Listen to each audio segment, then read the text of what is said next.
Assalamualaikum warahmatullahi wabarakatuh. Saya Dr. Sigit, Bapak Ibu, akan menyampaikan materi berpikir dan menjadi kaya. Ya. Nah, sebelumnya perkenalkan, nama saya Dr. Sigit Setiawadi, SPOG, ya, lahir tahun 54, istri 1, anak 3. Terus saya SD, SMP, SMA ada di Probolinggo, kemudian FK UNER tahun 873 masuk, lulus 80. Kemudian saya bekerja di puskesmas di Puskesmas Kerek, kemudian Puskesmas Montong di Tuban. Tahun 88 saya keluar dari puskesmas dan spesialisasi di Surabaya. Nah, lulus tahun 93, kemudian minta didinaskan di Pacitan. Kemudian tahun 96, setelah 3 tahun di Pacitan, saya pindah ke Malang, dinas di Rumah Sakit Saiful Anwar, tapi saya membuat rumah di Batu. Nah, setelah rumah dan sekaligus rumah sakit saya di Batu selesai, itu ada sesuatu yang mengubah kehidupan saya, yaitu kedatangan 3 orang janda dokter jualan door to door, ya, sepeninggal suaminya. Jadi mereka tadinya tidak bekerja, suami meninggal, kemudian mereka harus jualan door to door karena anak masih butuh. Nah, kalau hanya 1 orang mungkin kebetulan ya, tapi dalam waktu kurang dari 2 minggu itu ada 3 yang datang. Jadi saya pikir ini pesan dari atas yang harus saya cermati. Dan pesannya jelas, yaitu dokter tidak aman. Semakin tinggi penghasilannya, semakin tidak aman untuk keluarganya. Jadi tahun 97 sampai tahun 2003 itu saya mencoba berbagai macam investasi, gagal untuk melindungi istri saya. Kemudian tahun 2003 sampai 2005 saya diajak anak saya untuk menjalankan sebuah bisnis. Dan hasilnya nggak umum, Bapak Ibu, ya. Jadi tanggal 17 Agustus 2005 saya memutuskan untuk berhenti praktek dan mengajukan pensiun dini. Dan sejak tahun 2005 itu sampai sekarang saya menjadi provokator, gitu ya. Jadi mind navigator untuk mengarahkan pola pikir orang dan mentor bisnis gratis, ya. Jadi saya membangun tempat mentoring ini, yaitu komunitas Debaca. Ini di samping saya banyak orang-orang yang sudah berhasil saya mentori. Nah, yang perlu diketahui adalah dalam proses mentoring itu semuanya diawali dari pikiran, Bapak Ibu, ya, pola pikir. Jadi pikiran itu nanti akan menjadi perkataan dan tindakan, kemudian tindakan yang diulang-ulang akan menjadi kebiasaan, kebiasaan yang dilakukan terus-menerus akan menjadi karakter, dan karakter itulah yang akan menjadi nasib kita. Jadi tidak akan pernah ada perubahan, ya, perubahan nasib tanpa didahului perubahan pola pikir. Nah, prinsip perubahan menurut Zig Ziglar adalah cari mentor, ikuti apa kata mentor, dan semakin tidak disukai arahannya, semakin perlu untuk diikuti. Dan masalahnya ini tidak mudah, Bapak Ibu, ya, sehingga dikatakan bahwa di agama saya, Islam, ya, jihad terbesar kita adalah merubah diri sendiri atau mengalahkan diri sendiri, mengubah pandangan kita tentang hal-hal yang tadinya kita anggap benar atau kita anggap salah menjadi kebalikannya. Nah, nanti tolong perhatikan, setelah presentasi ini selesai, Anda nanti bisa melihat sendiri betapa banyak hal-hal yang tadinya Anda anggap benar sebenarnya salah, ya, di bidang keuangan, ya, tentunya, ya. Nah, sekarang terserah Anda apakah Anda mau berubah apa tidak. Nah, kita lihat, ya, mengapa 95% orang itu tidak kaya. Paling tidak ada 5 itu alasannya. Yang pertama, pola pikirnya miskin, atau pola pikir kekurangan, atau pola pikir bekerja mencari uang. Yang kedua, memiliki plafon rezeki rendah, ya. Plafon rezeki itu batas atas rezeki. Yang ketiga, memiliki mental block tentang uang, dan keempat, memiliki finansial, ya, kecerdasan finansial yang rendah, dan yang terakhir, memiliki pengetahuan tentang bisnis bersistem yang rendah. Nah, solusinya apa? Ya, tentu saja kelima hal itu dirubah, ya. Plafon rezeki, ya, dinaikkan, pola pikir miskin menjadi pola pikir kaya, meningkatkan kecerdasan finansialnya, menghilangkan mental blok keuangan, dan meningkatkan pengetahuan bisnis bersistem. Dan itu sebenarnya kita beri di mentoring gratis via WA dan Zoom, ya. Ada. Jadi yang pertama saya bahas adalah mengubah pola pikir. Pola pikir kita itu tergantung di mana kita dilahirkan dan tumbuh, ya. Khususnya mulai lahir sampai umur 7 tahun, itu golden periodnya. Kalau kita lahir di lingkungan orang yang bekerja mencari nafkah, maka kita akan memiliki pola pikir miskin atau pola pikir bekerja mencari uang. Dan setelah besar, tujuan hidupnya adalah bekerja mencari uang. Dan akan selalu dibuat untuk tidak memiliki uang supaya rajin bekerja. Nah itu didorong untuk menghabiskan terus uangnya. Nah kalau kita lahir di lingkungan orang yang sangat kaya, miliarder yang sudah tidak perlu bekerja lagi untuk mendapatkan uangnya gitu ya, maka kita akan punya pola pikir kaya, yaitu hidup nyaman, uang datang terus. Nah nanti setelah kita besar, kita akan didorong untuk hidupnya membangun aset ya. Jadi aset itu yang akan menghasilkan dan kita nanti akhirnya berkelimpahan. Nah sekarang bagaimana ciri pemilik pola pikir miskin? Ya, yaitu selalu tidak punya uang. Jadi ada dua tipe, miskin tipe 1 itu seperti kuli, karyawan, pedagang kecil dan lain-lain ya. P7 pergi pagi pulang petang, penghasilan pas-pasan ya. Sudah bekerja keras bertahun-tahun, penghasilannya segitu-gitu aja. Miskin tipe 2 seperti saya dulu ya, dokter, pengacara, pemilik restoran besar dan lain-lain, direktur dan sebagainya. Sudah berpenghasilan besar bertahun-tahun, tabungannya segitu-gitu aja. Sama-sama nggak punya uang.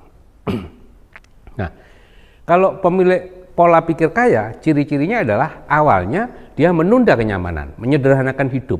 Hidup jauh di bawah kemampuan keuangannya. Setelah asetnya terbangun dan menghasilkan uang banyak, kemudian dia hidup nyaman untuk selamanya. Ya. Nah sekarang bagaimana cara mengubah pola pikir ya? Kalau cara lama kita perlu merantau keluar dari lingkungan lama kita, mencari lingkungan baru, yaitu mencari lingkungan orang kaya, kemudian magang kita di situ atau mengabdi atau mencari ilmu di lingkungan orang kaya. Kalau kita bekerja mencari uang di situ kita nggak dapat. Cara yang baru adalah mendengarkan ATBS, audio terapi bawah sadar yang kita siapkan di bimbingan, kemudian mencari mentor dan bergaul di lingkungan komunitas Debaca. Nah, yang kedua adalah plafon rezeki ya, itu perlu ditingkatkan. Plafon rezeki itu adalah batas atas rezeki kita, Bapak Ibu, namanya plafon ya. Dan tinggi plafon rezeki kita adalah rata-rata penghasilan 6 sampai 10 orang yang paling mempengaruhi kita. Ya, kita mungkin tidak tahu penghasilan mereka, tapi secara bawah sadar kita komunikasi dan saling mencocokkan penghasilan. Jadi kalau Anda bergaul dengan orang penghasilan 2 juta, 3 juta, 4 juta, 1 juta, 2 juta, rata-rata 3 juta ya, rata-rata plafon rezeki Anda 3 juta. Dan penghasilan kita selalu di bawah plafon rezeki kita. Kalau kemudian karena satu dan lain meningkat di atas plafon rezeki, akan diturunkan lagi oleh bawah sadar kita. Entah dimunculkan pesaing, ya, kalau karyawannya dipecat, dibuat bangkrut dan lain-lain. Nah, cara meningkatkan plafon rezeki sama dengan cara meningkatkan pola pikir, yaitu mencari tempat pergaulan baru. Jadi kalau cara lama ya merantau, mencari orang kaya, kemudian mengabdi, magang, ya, cari ilmu di situ dan lain-lain. Cara baru ya mendengarkan audio terapi bawah sadar 21 kali dan mencari mentor dan bergaul di komunitas Debaca ya. Nah, yang ketiga adalah tentang mental block keuangan dan mental block kaya ya. Di dalam pikiran kita ini ada mental block, yaitu kepercayaan yang salah tentang uang dan kaya ya, yang kita peroleh dari ketika 0 sampai 7 tahun ya.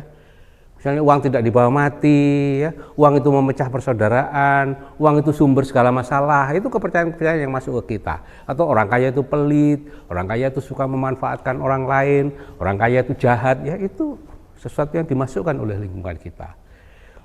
Dan menjadi mental block yang tidak memungkinkan kita untuk jadi kaya. Ya. Karena apa? Kita akan didorong terus untuk tidak memiliki uang. Karena uang itu negatif, kaya itu negatif. Ya, sehingga memilih uang berapapun, dapat uang berapapun, didorong untuk menghabiskan. Mulai beli motor baru, beli mobil baru, memperbaiki lantai, dorongan yang tidak akan muncul kalau kita tidak punya uang.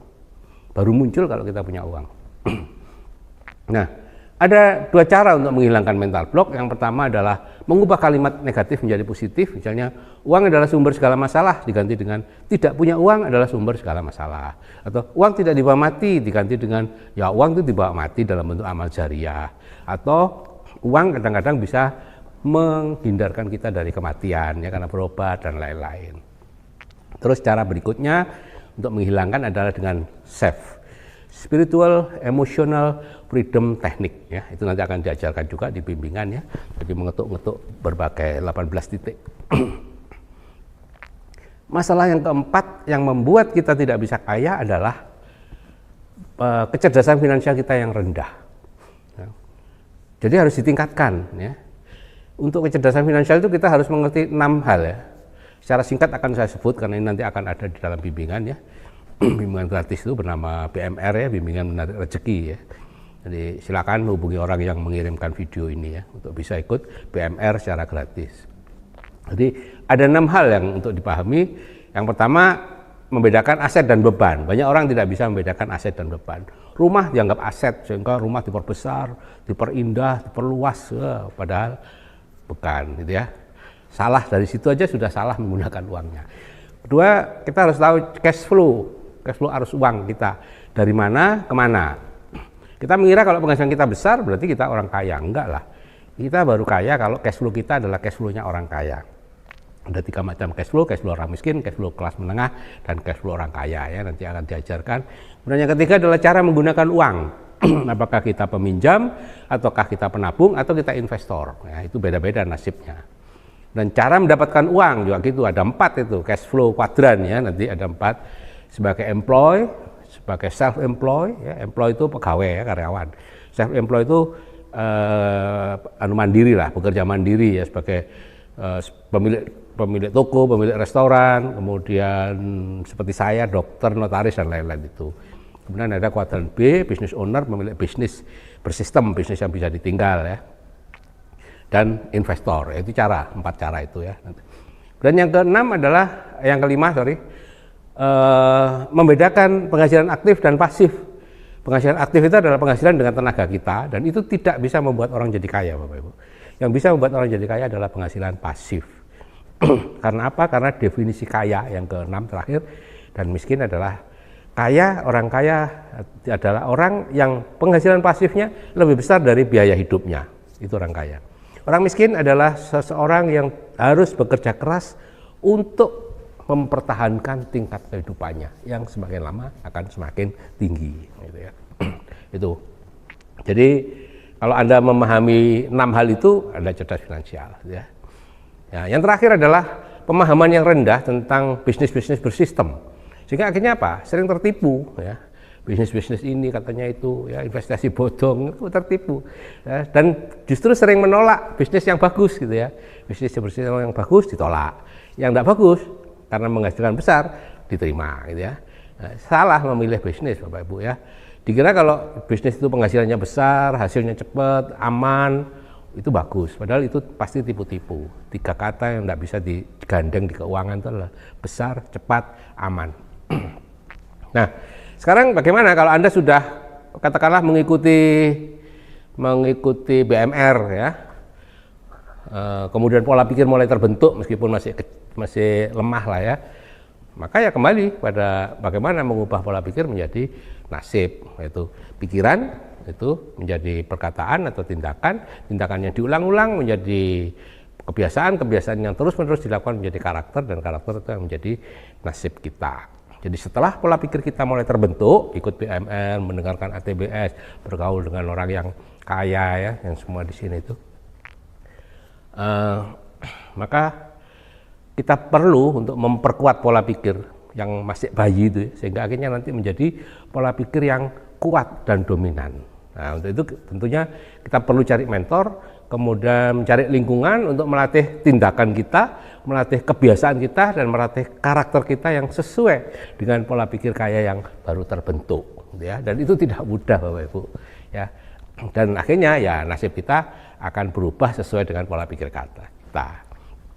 Oke Bapak Ibu, sebagai penutup ya, atau kesimpulan lah ya.